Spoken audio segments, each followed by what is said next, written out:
들러주셔서 고맙습니다. 오늘도 편하게 듣고 가세요. 여러분, 평생 친구라고 믿었던 사람이 있나요? 40년, 50년을 함께 했으니 당연히 끝까지 함께 할 거라 생각했는데, 나이가 들수록 그 친구가 조금씩 불편해지기 시작합니다. 왜 그럴까요? 60대 초반의 박 선생님. 젊었을 때 술을 즐기진 않았지만 회사 다닐 땐 회식이 곧 관계였습니다. 억지로 잔을 기울이며 억지 웃음을 지으며 버텼습니다.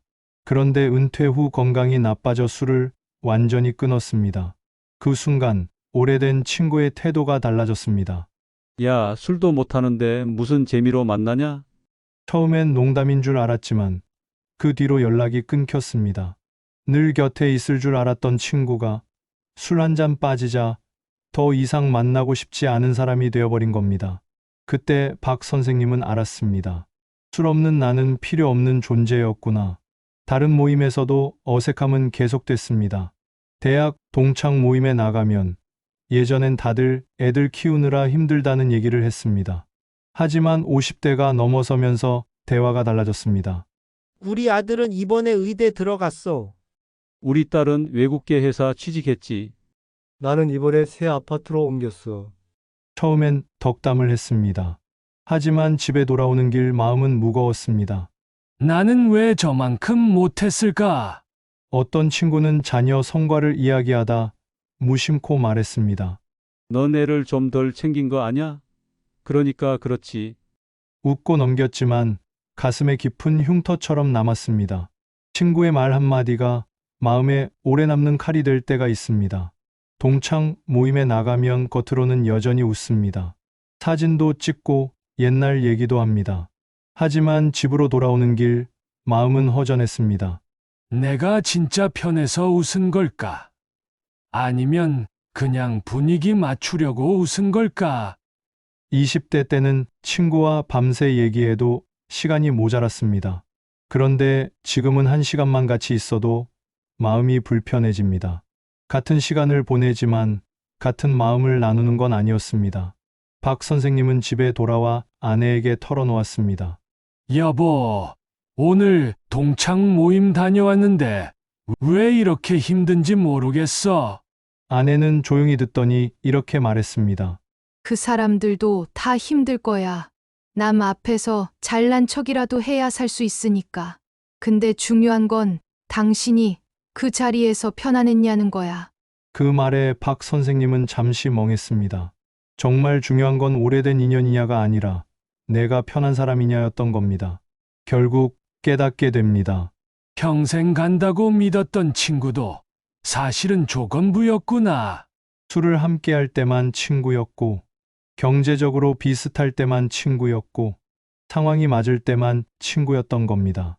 술을 함께 할 때만 친구였고, 경제적으로 비슷할 때만 친구였고, 상황이 맞을 때만 친구였던 겁니다. 이건 박 선생님만의 이야기가 아닙니다. 60대, 70대가 되면 누구나 이런 경험을 합니다. 진짜 친구와 가짜 친구는 나이가 들어서야 비로소 구분됩니다. 우리는 나이가 들면서 친구가 줄어드는 걸 두려워합니다. 하지만 사실은 그게 자연스러운 일입니다. 겉모습의 인맥이 하나둘 벗겨지면 남는 건 단 한두 명. 그게 바로 진짜 친구입니다.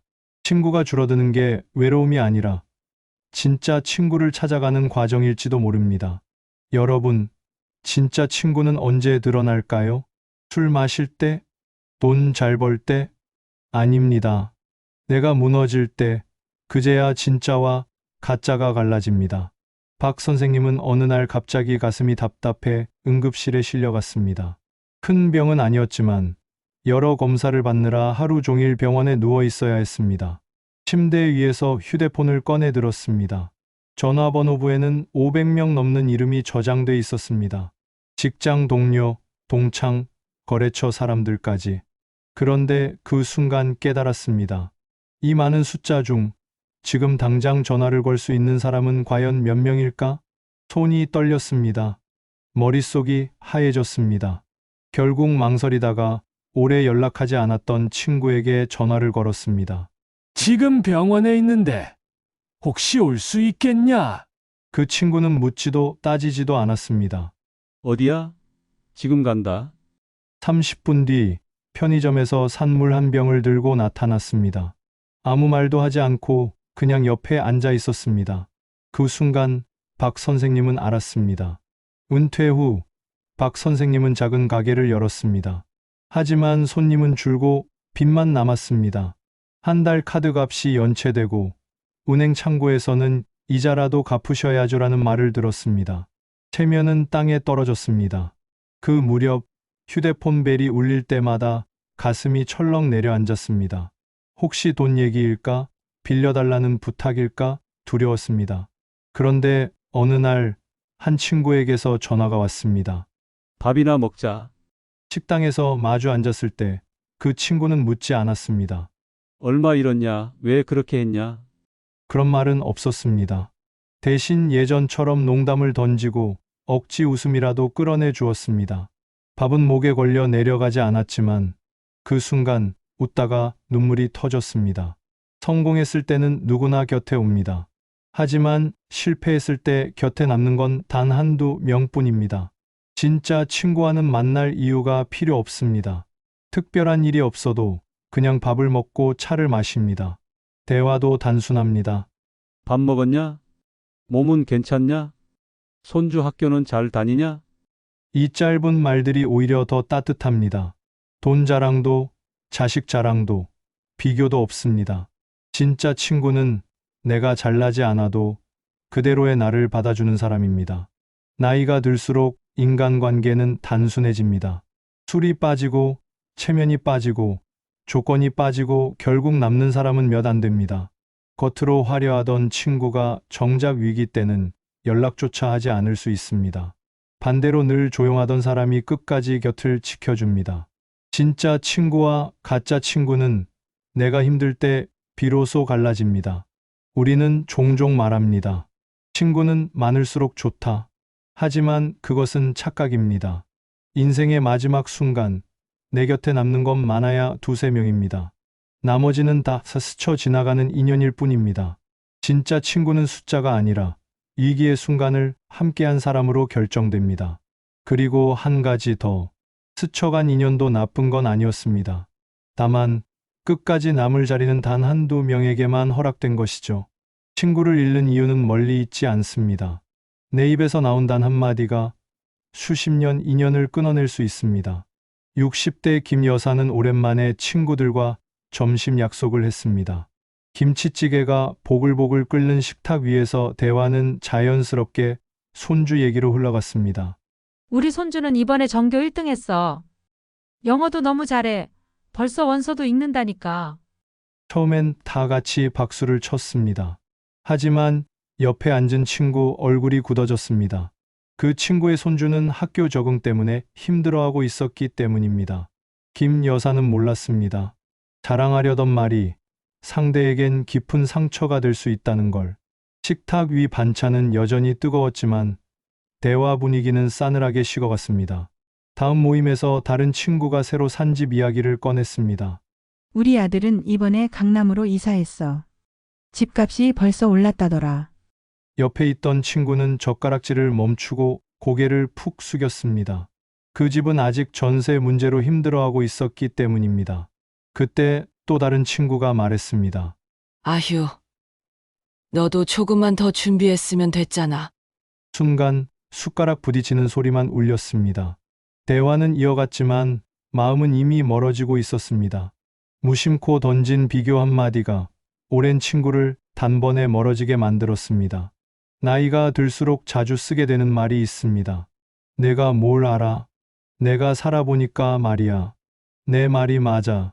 그냥 들어. 이 말들은 조언일 수 있습니다. 하지만 듣는 사람은 다르게 느낍니다. 나는 무시당했다. 특히 자식이나 손주에게 이런 말을 자주 하면 겉으로는 대답하지만 속으로는 마음의 문을 닫아버립니다. 권위적인 한마디는 존경을 얻는 게 아니라 거리를 만듭니다. 이런 말들을 들을 때 상대는 대체로 웃으며 넘깁니다. 아, 그렇구나. 맞아. 하지만 집에 돌아가는 길, 버스 창밖을 보며 혼잣말이 나옵니다. 왜 나한테 그런 말을 했을까? 정말 친구 맞아? 그날 밤 이불 속에서 다시 떠올리면 마음이 답답해집니다. 웃으며 넘긴 줄 알았던 말이 가슴 속에 가시처럼 박혀버린 겁니다. 웃는다고 해서 상처받지 않은 건 아닙니다. 젊었을 땐 이런 말투에도 다시 만나 웃고 지냈습니다. 하지만 70대가 되면 다릅니다. 관계에 투자할 에너지가 적어지기 때문에 한번 불편해지면 다시 만나기가 어려워집니다. 결국 친구가 줄어드는 이유 중 하나는 내가 무심코 던진 말투 때문일 수도 있습니다. 인간관계는 큰 사건보다 작은 말투에서 무너집니다. 잘난 척, 비교, 권위. 이 세 가지 말투는 수십 년 쌓아온 관계도 단번에 무너뜨릴 수 있습니다. 여러분은 오늘 누구와 대화하실 예정인가요? 그 자리에서 내 입에서 나올 첫마디. 그것이 관계의 운명을 결정합니다. 우리는 종종 이렇게 착각합니다. 친구를 지키려면 돈이 필요하다, 선물이 필요하다. 하지만 진실은 다릅니다. 친구를 무너뜨리는 것도, 친구를 지켜주는 것도 오직 내 입에서 나오는 한마디입니다. 60대 최 선생님은 친구를 만나면 먼저 이렇게 묻습니다. 너 요즘 혈압은 좀 어때? 지난번 무릎 아프다더니 괜찮아졌어? 작은 질문 한마디에 친구의 표정이 달라집니다. 내 이야기를 기억해주고 있구나. 그 순간 마음의 문이 열립니다. 인간관계는 거창한 배려가 아니라 작은 기억 하나에서 시작됩니다. 많은 사람이 상대 눈을 똑바로 보라고 합니다. 하지만 그것이 오히려 부담이 될 때가 있습니다. 심리학 연구에 따르면 눈동자보다 눈밑이나 미간을 바라보며 고개를 끄덕이는 것이 더 편안하다고 합니다. 실제로 한 모임에서 김 여사가 그렇게 친구 얘기를 들어주었습니다. 그랬구나. 힘들었겠다. 단순한 말이었지만 친구는 눈시울이 붉어지며 속마음을 털어놓았습니다. 경청은 기술이 아니라 태도입니다. 내 얘기가 중요하다는 신호만 보내도 관계는 깊어집니다. 우리는 자꾸 대단한 대화를 해야 한다고 생각합니다.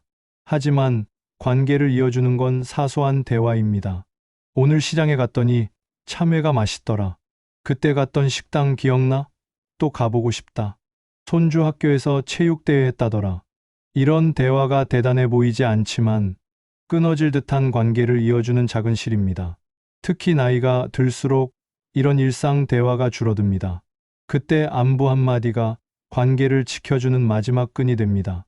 오랜만에 만난 친구가 이렇게 묻는다면 어떨까요? 지난번에 병원 간다고 했었지?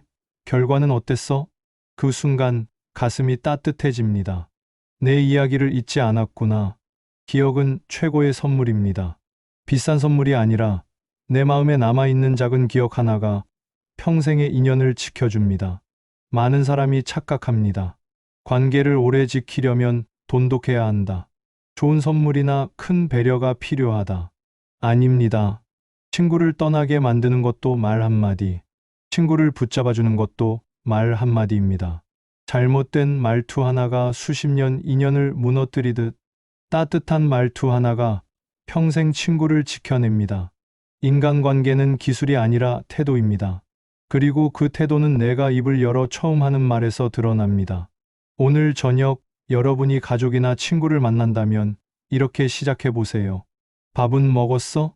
건강은 괜찮아? 돈도, 명예도, 자식도 다 지나갑니다. 하지만 내 말 한마디가 남긴 온기는 죽을 때까지 남습니다. 돈도, 명예도, 자식도 다 지나갑니다. 하지만 내 말 한마디가 남긴 온기는 죽을 때까지 남습니다. 친구는 무조건 많을수록 좋다고요? 아닙니다. 불필요한 관계를 끊지 않으면 남은 인생이 고통으로 가득 찹니다. 60대 박 여사는 오랫동안 알고 지낸 친구가 있었습니다. 어느 날 카페에서 마주 앉자마자 친구가 커피잔을 내려놓으며 말했습니다. 나 급히 돈이 좀 필요한데 너밖에 없다. 박 여사는 잠시 망설였지만 결국 도와주었습니다. 하지만 그 뒤로도 비슷한 부탁이 반복됐습니다. 조금만 더 이번이 마지막이야. 넌 잘 사니까 괜찮잖아. 감사보다는 당연함이 더 묻어나는 말투. 그제야 알았습니다. 이건 친구가 아니라 내 인생을 갉아먹는 사람이다. 다른 한 친구는 모임만 나오면 불평을 쏟아냈습니다. 요즘 세상 꼴이 왜 이 모양이냐? 애들은 다 자기밖에 몰라. 사는 게 재미가 없어. 식탁 위에 국은 식어가고 대화는 끝없이 어두워졌습니다. 처음엔 위로하려 했지만 만날수록 마음이 무거워지고 기운이 빠졌습니다. 집에 돌아와 소파에 앉아 혼잣말했습니다. 내가 이 사람을 위로하는 게 아니라 이 사람이 내 기운을 다 빼앗아 가는구나. 부정적인 에너지는 전염됩니다. 그런 친구를 곁에 두면 내 삶도 어두워집니다. 은퇴 후 봉사활동에 참여했던 최 선생님은 어떤 지인을 만났습니다. 그 지인은 만날 때마다 과하게 칭찬했습니다. 선생님 덕분에 분위기가 환해져요. 정말 필요한 분이에요. 하지만 대화 끝에는 꼭 이런 부탁이 따라왔습니다. 혹시 이번 행사에 좀 보태줄 수 있어요? 선생님이 있으면 일이 훨씬 잘 되거든요. 겉으로는 부탁 같지만 결국 늘 이익만 챙겨가는 사람이었습니다. 돌아오는 길, 최 선생님은 속으로 중얼거렸습니다. 내가 친구로 불린 게 아니라 지갑으로 불린 건 아닌가. 이런 관계는 우정이 아니라 거래입니다. 우리는 종종 착각합니다. 그래도 오래된 인연인데 내가 너무 차갑게 보일까봐. 하지만 이렇게 물어야 합니다. 내가 죽을 때 곁에 있을 사람이 아닌데 지금 내 시간을 빼앗고 있다면 그것은 불필요한 관계입니다. 남은 인생은 20년, 30년. 그 소중한 시간을 갉아먹는 사람에게 쓰기엔 너무 짧습니다. 불필요한 관계를 끊는 건 무례가 아닙니다. 나를 지키는 최소한의 선택입니다. 전화가 와도 굳이 받지 않아도 됩니다. 모임이 불편하다면 빠져도 괜찮습니다. 내가 불편한 관계는 과감히 내려놓아야 합니다. 처음엔 마음이 불편합니다. 하지만 시간이 지나면 오히려 숨이 트이고 마음이 가벼워집니다. 인간관계는 끝까지 짊어져야 하는 짐이 아닙니다. 진짜 남을 사람만 남기고 나머지는 놓아주어야 합니다. 관계를 끊는 건 잔인한 게 아니라 남은 인생을 지키는 지혜입니다. 그리고 더 중요한 건 이것입니다. 불필요한 관계를 끊어야 비로소 진짜 친구와 가족에게 더 많은 사랑과 시간을 줄 수 있습니다.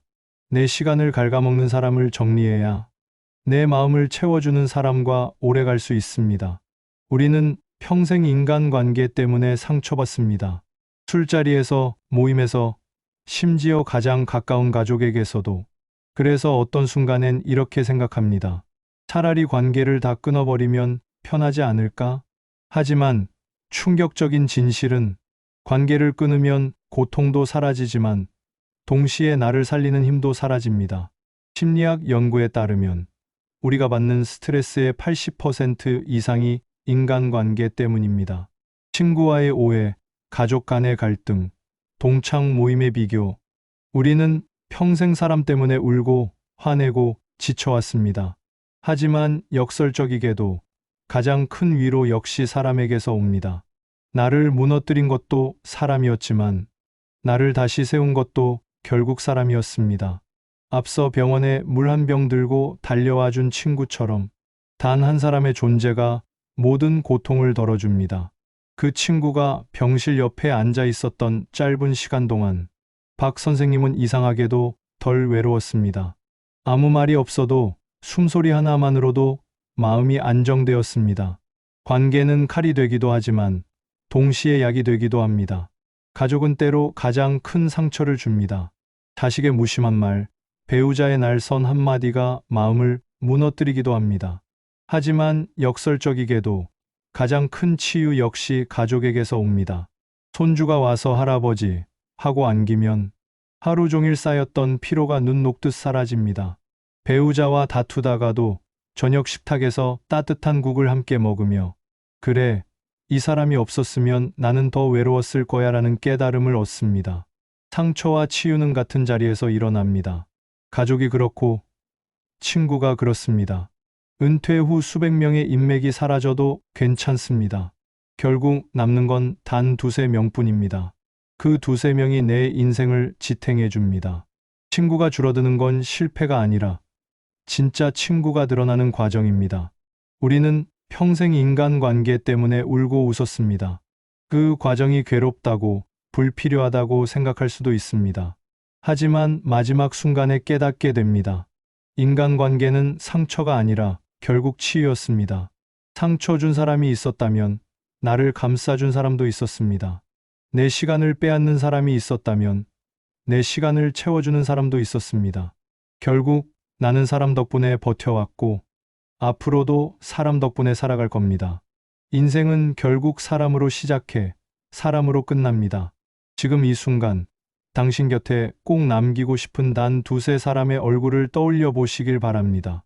그리고 여러분께 묻겠습니다. 죽는 날까지 곁에 두고 싶은 단 두 사람, 당신은 누구입니까?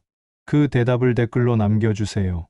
여러분의 이야기가 누군가에게 큰 힘과 위로가 될 수 있습니다. 마지막으로 더 많은 분들이 이 영상을 통해 위로받을 수 있도록 구독과 좋아요, 알림 설정도 부탁드립니다.